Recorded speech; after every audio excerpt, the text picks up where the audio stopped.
Quel week-end de match de championnat, ça a super bien fonctionné pour nous, supporters parisiens, avec ce 5-0, mais il s'est passé dans les 5 championnats des très très grandes choses. Bref, on va voir ça tout de suite. Footix parisien pour vibrer chaque jour. Les couleurs de Paris, c'est l'amour toujours. Actu déchaîné, prépare-toi au détour. PSG, c'est la vie, la passion, le parcours. Yo yo yo petit frérot, footix parisien, premier sur les news du Paris Saint-Germain et aussi sur le foot en général. Voilà. Pour faire simple, la chaîne c'est 1, 2, 3, 4 vidéos pour parler des news du PSG. N'hésite pas à t'abonner pour ne rien rater. On arrive proche des 100 abonnés, ça me ferait super plaisir. Bref, passons à la vidéo. Donc, on va commencer par notre cher et tendre Ligue 1. Quel plaisir ce week-end. Le Paris Saint-Germain avait besoin de gagner tout simplement parce que Rennes a commencé par se faire battre par Lens. Lens qui a donc pris les 3 points, qui a pris provisoirement la tête de Ligue 1. Premier match pour Saint-Maximin, premier but. Très belle chose. Lens qui ne se calme pas, Lens qui pourrait faire quelque chose de sa saison, Lens qui va certainement aller en Ligue des Champions l'année prochaine. En même temps, devant, ils ont quand même des très bons joueurs. Je pense à Thauvin, je pense du coup à Saint-Maximin. Au milieu, c'est très solide.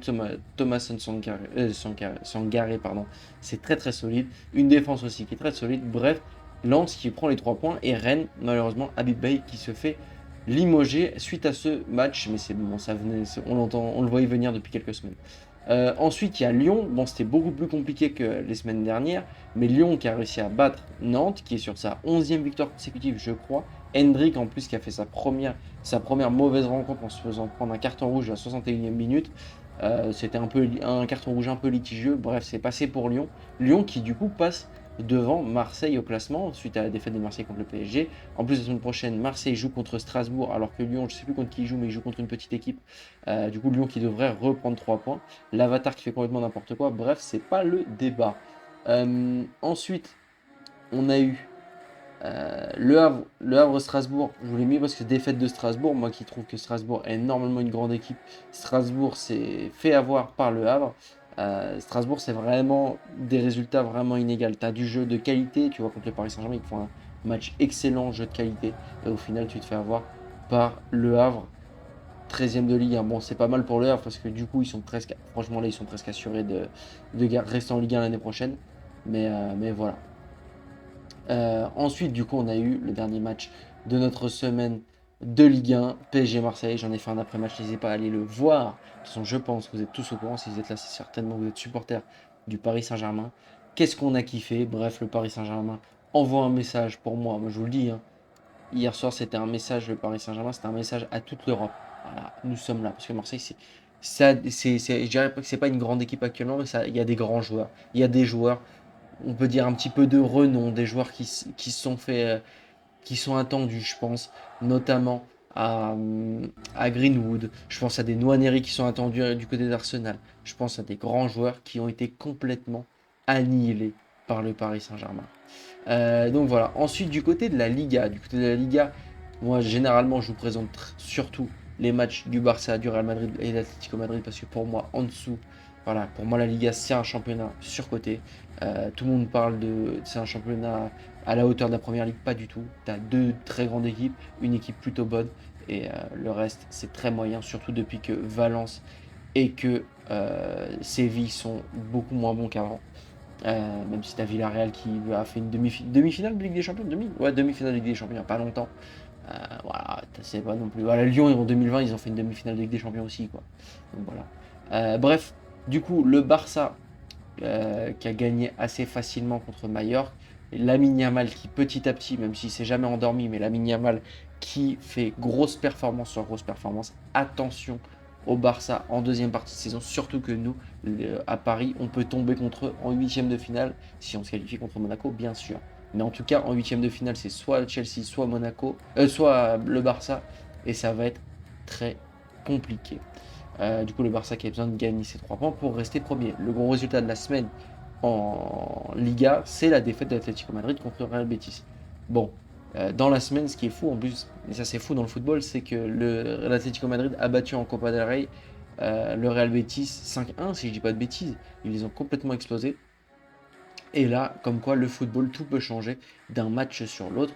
Je pense que le Real Betis est plutôt satisfait d'avoir perdu en Copa del Rey et gagné en, en championnat parce que du coup ça leur permet de coller un peu Villarreal, d'être plus qu'à 4 points de Villarreal et donc de pouvoir potentiellement jouer la Ligue des Champions l'année prochaine.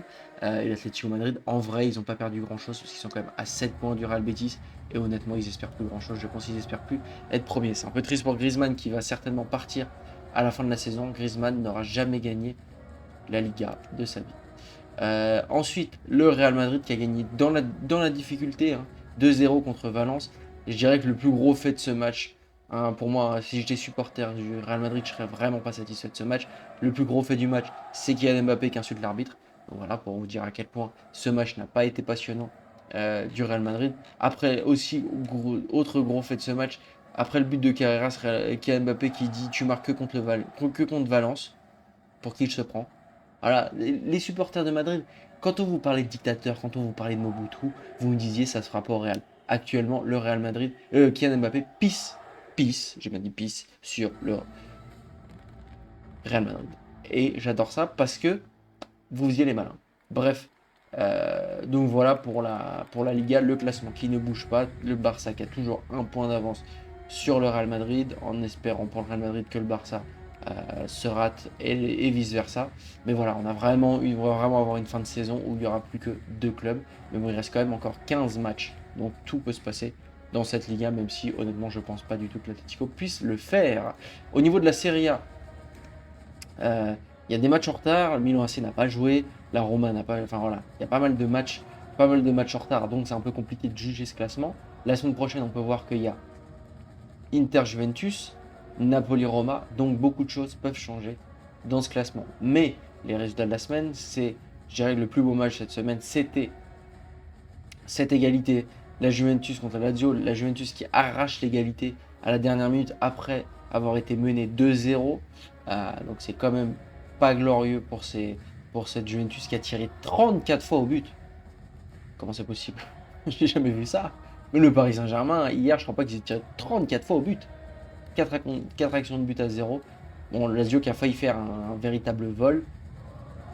Mais bon, en tout cas, c'est 2 points de perdu pour la Juventus. Et pour la Juventus, ça peut être terrible. Bon, ils ont une avance qui n'est pas hyper confortable pour la Ligue des Champions. Mais surtout qu'en plus, la Roma a un match de retard. Donc tout peut jouer. Un match de retard qui se joue ce soir ou demain contre Cagliari. Donc devrait gagner les 3 points. Mais bon, en tout cas, je pense que pour la Juventus, ça va être pas possible ils gagneront pas la Serie A cette année. Surtout que du côté de l'Inter, c'est très très solide. 5-0 contre Sassuolo. Bon, Sassuolo qui est pas non plus voilà, qui est milieu de classement de Serie A. Mais bon, l'Inter qui est vraiment en forme en ce moment, surtout en Serie A, qui enchaîne victoire sur victoire et qui commence à partir loin dans le classement. Bon, bien sûr, on a le Milan AC à un match de retard, donc, et en plus si c'est contre Pise, ils vont certainement revenir à 5 points. Pise qui est avant-dernier du classement, qui s'est fait éclater, si je dis pas de bêtises, par l'Inter 6-2 il y a 3 semaines. Donc voilà pour la Serie A. Du côté de la Première Ligue, je crois que c'était là où il y a le plus gros spectacle. Bon, en tant que supporter du PSG, bien sûr que non, parce qu'on a eu 5-0 pour le PSG. Mais quel match déjà. On a eu Liverpool-Manchester City, gros match, ça peut être une finale de Ligue des Champions. Manchester City qui arrache la victoire à la dernière minute après avoir été mené 1-0 à la 74e minute après un bijou de coup franc de Szoboszlai. Bernardo Silva qui marque un but pour faire l'égalité. Franchement, c'est presque, je dirais pas que c'est volé de la part de City parce qu'ils ont mené en première période. Enfin, ils ont été vachement dominateurs en première période, mais la deuxième période, elle est censée être pour Liverpool et c'est là où on voit à quel point le football peut être terrible. Mais bon, City, c'est important pour le football tout simplement que City ait gagné hier parce que City, pour qu'on puisse continuer à kiffer cette première ligue, parce que là, avec 9 points d'avance, Arsenal aurait vraiment eu une trop grosse avance, même si on sait très bien qu'Arsenal peut se rater jusqu'à la dernière journée. Du côté de Manchester United, ils ont gagné 2-0, si je dis pas de bêtises, contre Tottenham, à 10 contre 11. Pour mettre un petit peu en exergue cette victoire. Mais bon, je sais pas si vous connaissez le compte Instagram où le mec doit se couper les cheveux quand il y a 5 victoires de Manchester United. Ils sont à 4 de suite. Ça pourrait arriver la semaine prochaine. Ils jouent contre un West Ham plutôt en crise, 18ème de classe de PL, même si Ils ont gagné contre Burnley 19e. Et ils sont après, sur leurs 4 derniers matchs, ils ont fait quand même 3 victoires. Mais bon, ça pourrait arriver enfin maintenant. Manchester United qui a jamais été aussi bien en Première Ligue depuis quelques années. Ils sont 4e, seulement à 3 points des 3e. Manchester United, ils pourraient retrouver l'année prochaine la Ligue des Champions. Franchement, pourquoi pas? Quel plaisir ça serait de les voir en Ligue des Champions. Chelsea qui a gagné assez facilement samedi après-midi contre Wolverhampton, le triplé de Cole Palmer qui est de retour. Bon, il y a 2 buts sur penalty, donc doucement quand même. Mais Cole Palmer qui est de retour, le mec triplé en 60 minutes, excellentissime. La victoire assez facilement, assez facile d'Arsenal contre Sunderland. C'est toujours pas le beau jeu du côté d'Arsenal, mais ça passe. Arsenal, je pense, je l'espère vraiment pas, qui devrait gagner la Première Ligue cette année. Mais bon, comme on sait avec Arsenal, c'est les boss pour tout casser au dernier moment. Aston Villa, 3e de Première Ligue, s'est fait avoir par Bournemouth. Bournemouth qui est vraiment beaucoup moins en forme que l'année dernière, qui est quand même sur 3 victoires sur leurs 5 derniers matchs. Voilà, mais c'est plutôt des victoires contre des petits, même s'ils ont battu Liverpool. Et là, ce 1-1 contre Aston Villa, qui est un bon résultat pour Bournemouth. J'espère pour Aston Villa, moi j'ai plutôt de l'affection sur rapport à Aston Villa, qu'Aston Villa va tenir jusqu'au bout et va jouer avec des champions l'année dernière, parce qu'on a vu très clairement que l'année dernière en tout cas, quand ils étaient en Ligue des Champions, ils s'en sont bien sortis et voilà, ils se sont fait éliminer par le PSG sans démériter. Franchement, on aimerait les revoir en Ligue des Champions. Du côté de la Bundesliga, vous savez, je vous montre que Dortmund, que le Bayern Munich. Victoire des deux clubs, victoire un petit peu dans la difficulté de Dortmund avec encore un but de Guirassy. Je ne sais pas exactement il a combien de buts cette année, mais là ça commence vraiment à enchaîner. Guirassy qui est très solide encore cette année comme l'année dernière. Un peu moins solide, je vais dire, en Ligue des Champions. On en entend un peu moins parler en Ligue des Champions, mais voilà, il y a 9 buts en Bundesliga. C'est très solide et surtout, là, c'est sur les dernières semaines, il est bien mieux qu'en début de saison. Du côté du Bayern Munich, voilà, 5-1, chirurgical. 2 buts sur penalty de d'Harry Kane, qui, mine de rien, quand même côtoie Kylian Mbappé dans les classements des meilleurs buteurs. Le mec, il est déjà à 24 buts en Bundesliga. Je ne sais plus exactement combien en Ligue des Champions. Bref,